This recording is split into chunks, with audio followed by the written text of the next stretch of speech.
Hello friends, welcome to NGO advisory services.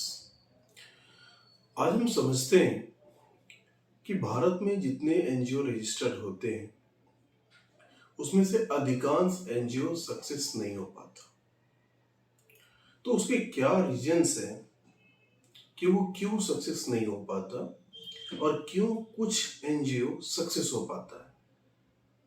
तो अगर हम देखते हैं कि जो मेजॉरिटी ऑफ एनजीओ जो इंडिया में रजिस्टर होते हैं उसके क्या क्या कारण हैं जिसके चलते वो सक्सेस नहीं हो पाता और क्या कारण है जो एनजीओ सक्सेस होता है।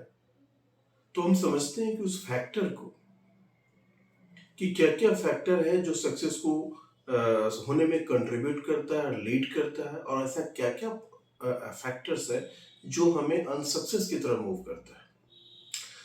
सबसे पहले हम समझते हैं कि एनजीओ है क्या और किस तरह के लोगों को एनजीओ रन करनी चाहिए। और इसके अलावा जब हम एक एनजीओ की बात करते हैं तो हम समझना चाहते हैं कि हमारा इंटेंशन क्या है। जब तक हम अपना इंटेंशन क्लियर नहीं करेंगे और जब तक एनजीओ का जो पर्पस है एग्जैक्टली वो नहीं समझेंगे तब तक हम एनजीओ को सक्सेस नहीं कर सकते। और यही कारण है कि सिर्फ हमारा ना इंटेंशन क्लियर होता है, हम क्या करना चाहते हैं वो क्लियर नहीं होता है, और बहुत सारे फैक्टर हैं जो कंट्रीब्यूट करता है एनजीओ को अनसक्सेस की तरफ। आप इसको ऐसे समझिए कि एनजीओ किसी भी पर्सन को क्यों रन करना चाहिए, और अगर वो रन करना चाहता है एनजीओ तो उसके कारण क्या है और उसके उसको क्या बेनिफिट होगा, और वो अगर रन करता है एनजीओ तो उसके अल्टीमेट एम क्या है, और क्या वो एम वही है जो पेपर पे दिखता है, क्या उसका इंटेंशन वही है जो पेपर पे दिखता है या कुछ और है। सबसे पहले कि एनजीओ किस तरह के लोगों को रन करने से पहले हमें समझना पड़ेगा कि एनजीओ में कोई भी पर्सन एंगेज होना चाहता है तो अगर वो ये समझता है कि हम एनजीओ को एज ए बिजनेस की तरह यूज करेंगे तो ये उसका सबसे बड़ा भूल होगा। एनजीओ को हम एज ए बिजनेस की तरह यूज नहीं कर सकते। अगर हमारा इंटेंशन ये होता है या हमारा नेचर ये होता है कि हमें किसी की मदद करनी चाहिए, लेकिन उसकी अगर हमारा इंटेंशन ये है कि मदद तो करनी चाहिए लेकिन मदद के लिए जो पैसे चाहिए कि वो तो मेरे पास नहीं है, तो मैं कैसे किसी को हेल्प कर सकता हूं। अगर किसी के पास कपड़े नहीं है, अगर मुझे उसको हेल्प करना है, मेरा इंटेंशन है कि मैं उसको कुछ मदद कर सकूं, और उस मदद करने के लिए जो संसाधन है वो मेरे पास नहीं है, तो मैं कैसे उसको हेल्प कर पाऊंगा। और अगर मैं हेल्प नहीं कर पाया तो फिर मेरा इंटेंशन कहाँ से ये चीज का हुआ कि मैं किसी को सेवा दूं, मैं किसी को सर्विस दूं, और वो लगे कि उसको जरूरतमंदों को हम कैसे हेल्प कर सकते हैं। तो हमारा जो इंटेंशन है वो सब कुछ, हमारा जो एटीट्यूड है वो सब कुछ कंट्रीब्यूट करता है कि आइदर वो सक्सेस होंगे या वो अनसक्सेस होंगे। लेकिन इस दोनों में जो इंपॉर्टेंट फैक्टर्स है वो है हमारा इंटेंशन। क्या सच में हम एनजीओ इसलिए रजिस्टर करते हैं ताकि हमें लोगों की भलाई के काम करना है? क्या सच में हम इसलिए एनजीओ रन करना चाहते हैं ताकि हम गरीबों को मदद कर सकें? क्या सच में हम इसलिए एनजीओ रजिस्टर करना चाह रहे हैं ताकि हम सोशल वेलफेयर का काम कर सकें? क्या सच में हमारा ये इंटेंशन है कि हम लोगों के लिए हेल्पफुल बने? और अगर सच में आपका इंटेंशन है तो जो दूसरा प्रश्न उठता है कि क्या उस इंटेंशन को पूरा करने के लिए फाइनेंशियली कैपेबल आप हैं या नहीं है। अगर आप जॉब करते हैं, अगर आप बिजनेस करते हैं, या आप स्टूडेंट हैं, जब आप रन करेंगे तो निश्चित रूप से जो मनी है, जो पैसा है, जो संसाधन है, वो सबसे बड़ा इंपॉर्टेंट रोल प्ले करेगा। और अगर हम इसके बारे में नहीं सोचते हैं तो निश्चित रूप से फिर हमारा जो वर्क है वो एनजीओ अनसक्सेस की तरफ मूव करेगा। क्योंकि अगर हमें किसी को हेल्प करनी है, किसी जरूरतमंदों को हेल्प करनी है, और उसके लिए हमारे पास पैसा होना चाहिए। जब हम कहीं जॉब कर रहे होंगे तभी मेरे पास पैसे होंगे, कि अगर मैं बिजनेस कर रहा हूँ तभी मेरे पास वो पैसे होंगे, और पैसे इतने चाहिए कि ताकि हम जो है उसी जो मैं अर्न करता हूँ उसी पैसे में से जितना पॉसिबल हो सकता है हम लोगों की भलाई के लिए काम करें, और भलाई का काम कोई भी वेलफेयर का वर्क हो सकता है। ऐसा नहीं हो सकता कि आपका इंटेंशन है कुछ काम करने का समाज के लिए, और उस इंटेंशन को पूरा करने के लिए आप फाइनेंशियली कैपेबल नहीं है, और आप क्या सोच रहे हैं कि आज मैं रजिस्टर करूंगा, एनजीओ रन करूंगा, हमारे पास फाइनेंशियली कैपेबिलिटी है नहीं, और हमें कोई सोसाइटी से, कोई बाहर के लोगों से, कंपनी से, सरकार से फाइनेंशियली हेल्प मिलेगा, और जब वो पैसा मिलेगा तब हम लोगों को मदद कर पाएंगे। तो ये जब हम सोचते हैं तो यही हमें जो है एनजीओ को अनसक्सेस की तरफ मूव करता है, ले जाता है, कंट्रीब्यूट करता है कि अगर ये इंटेंशन होंगे, ये स्ट्रेटजी होंगे तो अनसक्सेस की तरफ मेजॉरिटी एनजीओ इसीलिए चला जाता है।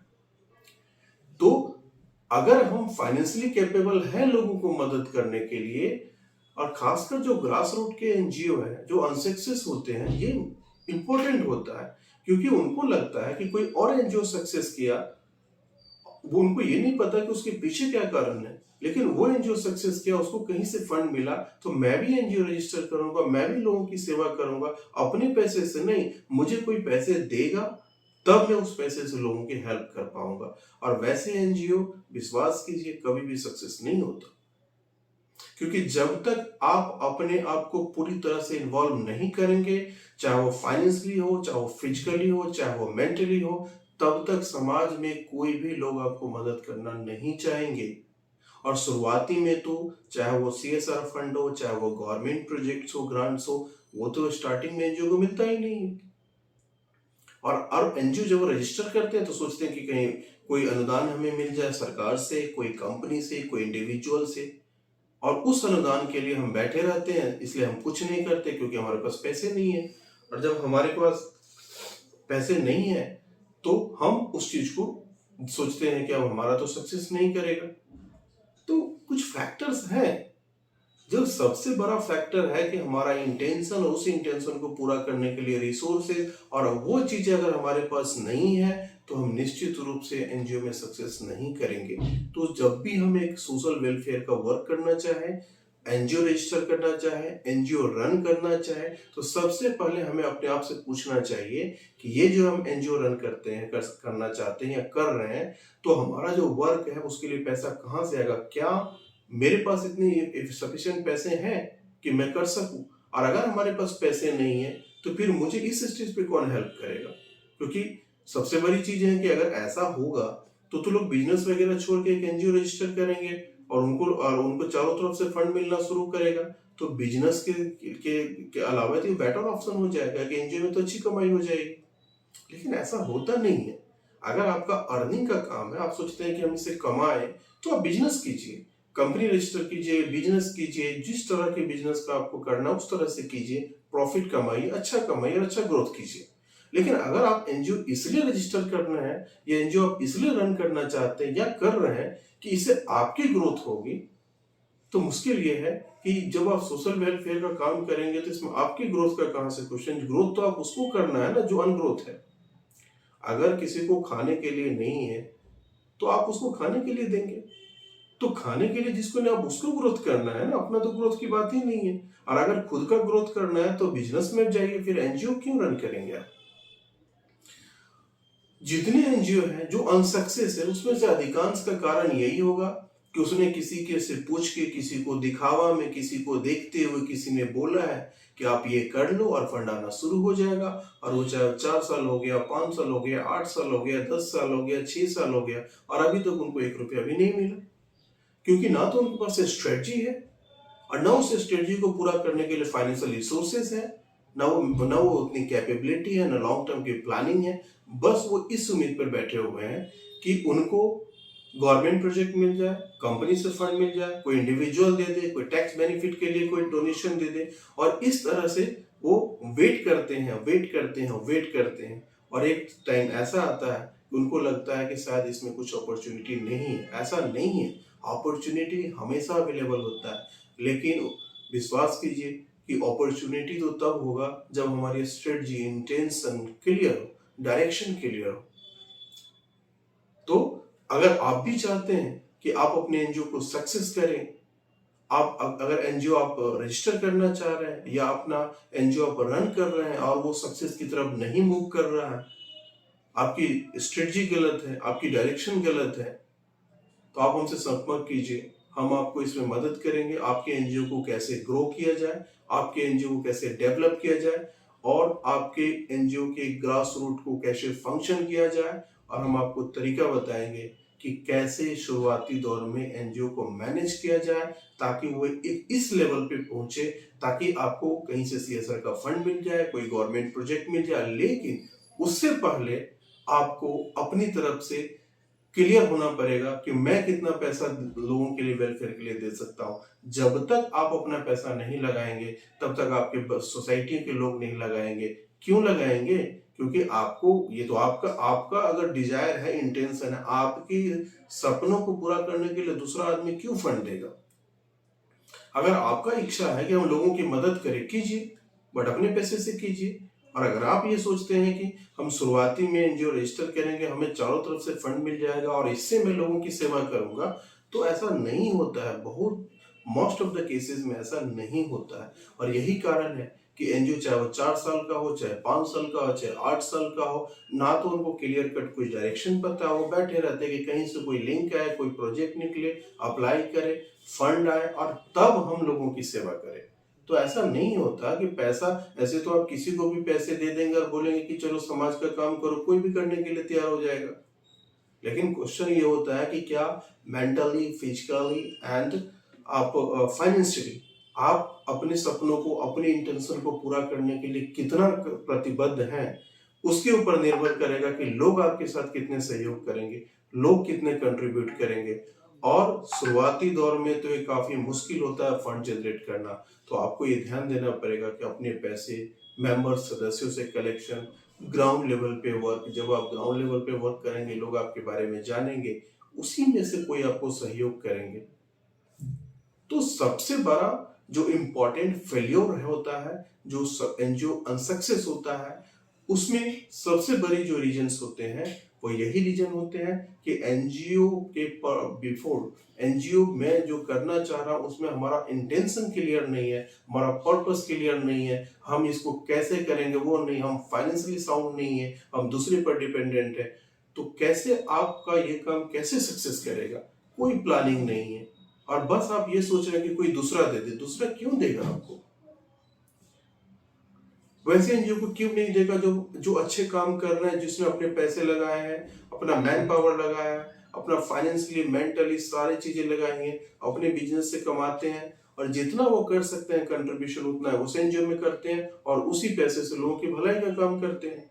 तो ध्यान रखिए, intention is a very important किसी भी एनजीओ को सक्सेस करने के लिए। और इस एनजीओ को सक्सेस करने के लिए अगर इंटेंशन क्लियर नहीं है तो बहुत कम चांस है कि आपका एनजीओ सक्सेस में तब्दील होगा, सक्सेस में कन्वर्ट होगा। मैं आपको ये जो पहला रीजन था इंटेंशन, उसके बारे में बताया हूं। मैं अगली वीडियो में जो दूसरा क्या फैक्टर है, दूसरा क्या कारण है जो एनजीओ एक अनसक्सेस होंगे, उसके बारे में बताऊंगा। प्लीज हमारा चैनल सब्सक्राइब कीजिए ताकि एनजीओ से रिलेटेड जो भी इंफॉर्मेशन है वो टाइम टू टाइम आपको मिल सके। और अगर आप एनजीओ में कोई भी चीजें चाह रहे हैं जो हम आपको हेल्प कर सके, अगर आपको एनजीओ डेवलप करना है या स्ट्रेटजी प्लान करनी है, कंसल्टेंसी, मैनेजमेंट कंसल्टेंसी चाहिए या जो कुछ भी एनजीओ कंसल्टेंसी से रिलेटेड आपको चाहिए, आप हमें कनेक्ट कर सकते हैं, मेल ड्रॉप कर सकते हैं। और काइंडली मेरा चैनल सब्सक्राइब कीजिए ताकि सारी इन्फॉर्मेशन आपको टाइम टू टाइम मिलता रहे। और मेरा अगला वीडियो वो देखना ना भूले, इसके जो सेकंड होंगे जिसमें हम बताएंगे कि इंटेंशन के अलावे जो दूसरा क्या कारण है जो एनजीओ को अनसक्सेस करता है। और ये जानना इसलिए जरूरी है ताकि आप भी किसी की, दूसरे की गलती से सीख सके, ना कि अपनी गलती से सीखें। कोशिश कीजिए कि किसी दूसरे की गलती से सीखे ताकि आपका समय, धन, टाइम ये सब बर्बाद नहीं हो। Thank you for watching.